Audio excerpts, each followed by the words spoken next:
Tu as envie de préparer un aérox, mais tu n'as pas 10 heures à consacrer par semaine, j'ai une bonne nouvelle pour toi, c'est possible.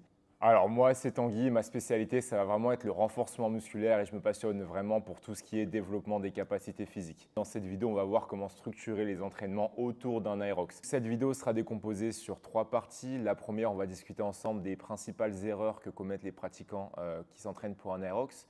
En seconde partie, on verra ensemble 3 axes d'amélioration ou de développement des capacités qui sont super importantes pour un aérox.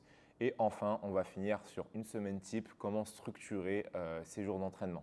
Le premier point noir qu'on va voir ensemble, ça va être une erreur que énormément de gens font quand on débute. Ça va être de tout regrouper à chaque fois sur une seule séance, d'accord? D'avoir 3-4 séances qui se ressemblent toutes, on va à chaque fois essayer de travailler tout.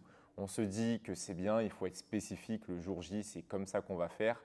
Mais non, l'entraînement, justement, ça sert à préparer étape par étape sans accumuler trop de fatigue.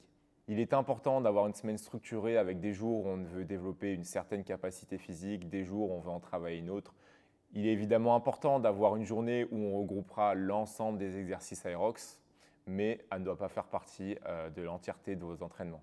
La deuxième erreur, ça va être les gens qui veulent trop en faire d'un coup. D'accord? Ça peut rejoindre la première, mais il faut commencer vraiment avec des volumes bas. Surtout si vous n'avez jamais commencé de course à pied auparavant.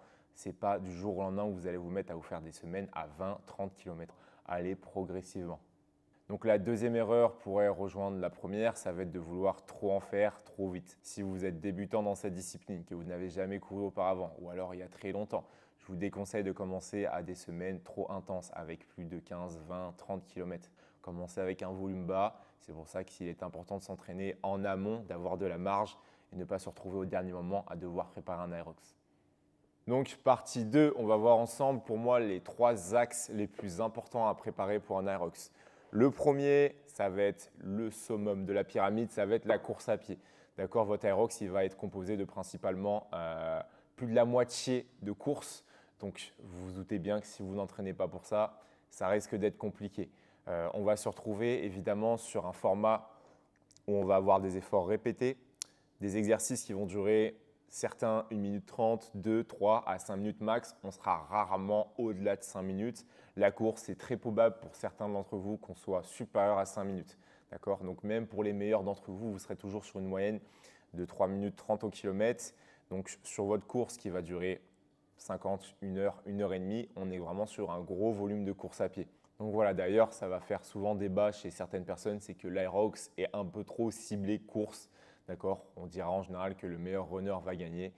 Je ne suis pas exactement en accord avec ça, mais il faut l'avouer que quelqu'un qui a un minimum fort, qui a un passif de running parce qu'il a fait du foot, du rugby, de l'athlétisme, il va vraiment partir avec un gros avantage. Ce que je peux vous conseiller sur le run, c'est déjà, comme on a vu dans la partie 1, ne pas commencer du jour au lendemain avec trop de kilométrage à la semaine. On va commencer à augmenter graduellement ces distances. Je vous conseille d'avoir au moins une sortie en endurance fondamentale, c'est-à-dire que votre cœur ne va pas s'emballer. Vous pouvez parler en même temps, c'est une sortie qui va vous faire du bien. Okay, on peut courir, commencer à 30 minutes, 40, 45, 1 heure, 1 heure 10, 1 heure et demie. Je vous déconseille d'aller au-delà d'1 heure et demie. Ça me semble un peu trop pour un aérox. Donc le but de cette première séance, ça serait vraiment d'avoir un effort lissé sur mon heure. D'accord? Je ne veux pas que mon cœur fasse des pics. On s'en fiche du chrono, on s'en fiche de j'ai fait combien de kilomètres. C'est vraiment en accord avec son rythme cardiaque. Donc le deuxième tip que je peux vous donner, ça va être de faire des entraînements à l'opposé de l'endurance fondamentale, type fractionné. En termes de fréquence cardiaque max, vous serez à peu près à 85%, voire bien plus, au-delà de 90%. D'accord? Ça sera en liaison avec le temps d'effort évidemment. Je ne vais pas courir 3 minutes à 95%. Non, on en sera sur des temps assez courts avec de la récupération entre ces temps. Ça va vraiment stimuler, à l'inverse du coup de l'endurance fondamentale, son cœur va faire des pics, descendre, monter, descendre. En général, il ne va jamais redescendre exactement comme au premier, d'accord? Vous allez travailler avec une fatigue qui va s'accumuler. Donc, c'est vraiment les pires entraînements. En deuxième option, on peut avoir les entraînements au seuil. Donc là, ça reste pire. Tout est pire. Courir, c'est dur de toute façon. Entraînement au seuil, on sera plutôt sur des allures qui va nous faire monter notre cœur à 80% à 90% max. Le seuil, ça consiste quand même à courir sur des phases assez longues, d'accord? Ça peut être supérieur à 2 minutes, 3 minutes, jusqu'à 10, 12 minutes. C'est pour ça qu'on ne va pas aussi vite qu'un fractionné court. Super important, on peut en faire 2, 3 séries, 4 séries. Exemple, 4 fois 8 minutes, 1 minute 30 de récup entre les 8 à 85% de ma FC max. Voilà, entraînement au sol qui peut être super important parce qu'on peut se retrouver sur des tranches de temps similaires à un aerox, voire un peu plus long. Par exemple, le jour J, vous voulez courir à 4 au kilomètre, donc ça vous fera 4 minutes le kilomètre.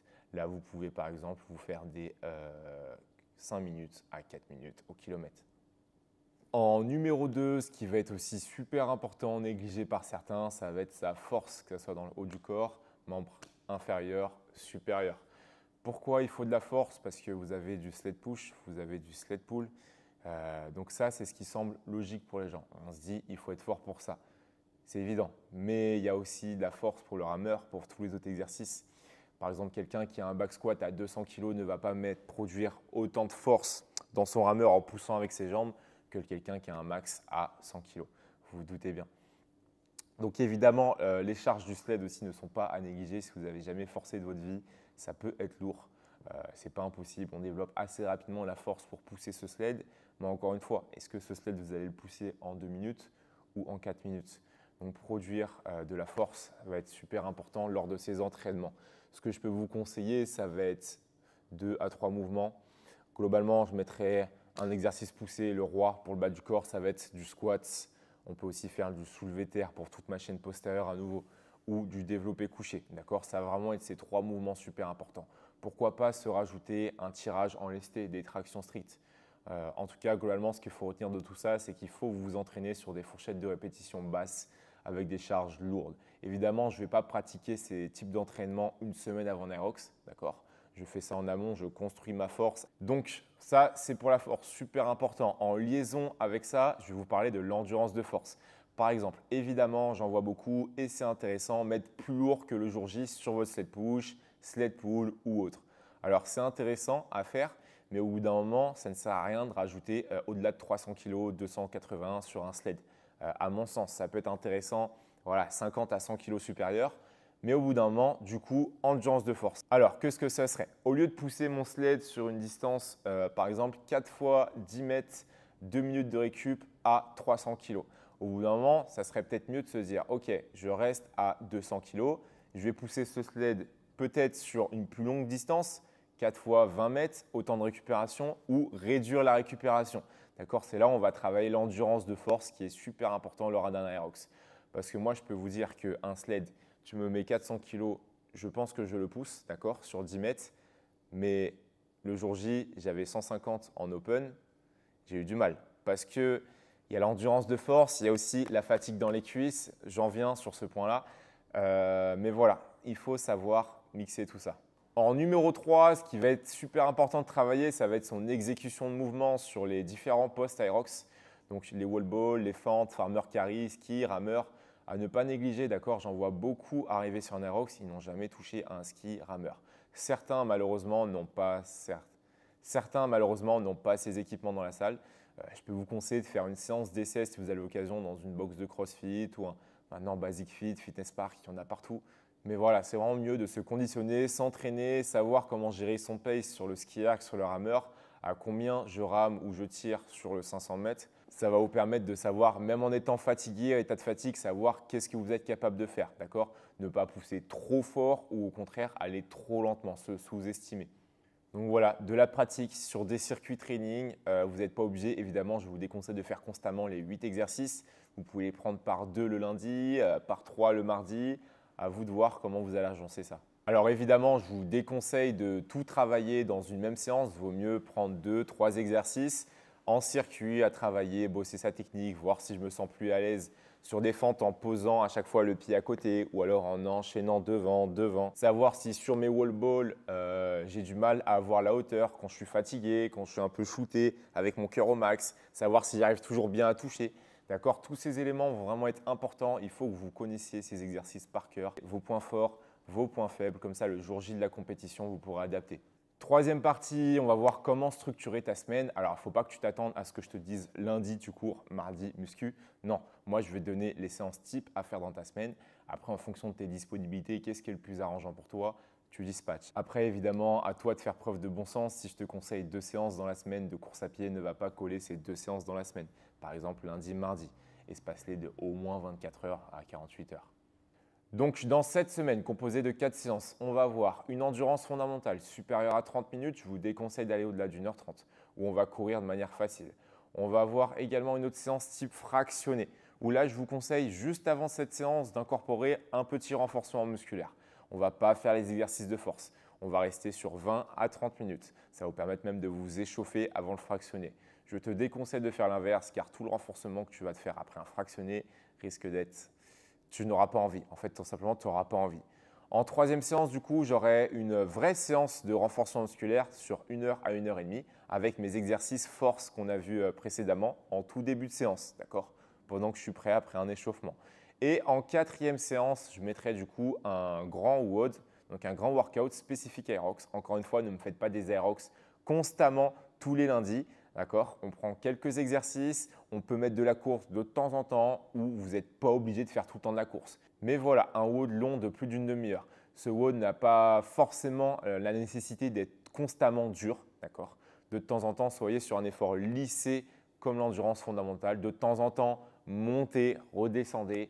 Mais je vous déconseille d'être tout le temps à 10 sur 10 sur cette séance. Donc en bonus, le dernier tip que je peux te donner, ça va être de pratiquer ta séance type Aerox le jour où tu vas passer ton Aerox. Si tu es inscrit, tu sais que tu vas passer le dimanche matin, s'entraîner le dimanche matin constamment, ça peut être intelligent. Donc voilà, je répète encore une fois, mais cette séance, ça ne doit pas être un Aerox tous les samedis. Okay, vous pouvez faire un Aerox simulation de temps en temps, mais restez sur les exercices Aerox. Vous en prenez 3, 4, 5, vous faites des blocs. Semaine 1, je fais les 4 premiers. Semaine 2, je fais les 4 derniers. Semaine 3, je mixe. Libre à vous de mélanger de manière à vous entraîner et vous amuser tout simplement. Donc voilà, on va se laisser sur ça. Bon courage à tous ceux qui préparent un Aerox prochainement. Moi, perso, je n'ai pas eu de place sur Paris. Hein. J'étais 23 millième au bout de 3 minutes de liste d'attente. Donc, on va espérer avoir une place. Si quelqu'un d'entre vous vend sa place, n'hésitez pas à me contacter en message privé. Allez, bye bye.